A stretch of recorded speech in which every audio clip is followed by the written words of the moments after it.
ភាសាខ្មែរថ្នាក់ទី3មេសូតពេលគោរពទង់ជាតិបទការគតិយើងបុណ្យខែមរាមុនចូលសិក្សាគោរពទង់ជាតិឈរតម្រង់ជួររុតរះក្មេងគ្មានកុំកិញកុំឆ្លៀនមកទាន់វេលា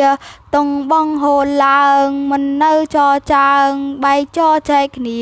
មាត់ច្រៀងតាមបទភ្នែកមើលឆ្វៀលាតុងជាតិបងតុងជាតិប្រជាសញ្ញាជាតិខ្មែរយើងត្រូវគោរពដោយក្តីសញ្ជប់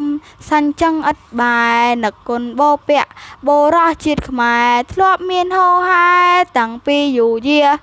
យើងបុណ្យខែមរាមុនចូលសិក្សាគោរពទង់ជាតិឈរតម្រង់ជួររុតរះក្មេងគ្មានកុំកិញកុំឆ្លៀតមកទាន់វេលាតុងបងហូតឡើងមិននៅចរចាងបែកចរចែកគ្នា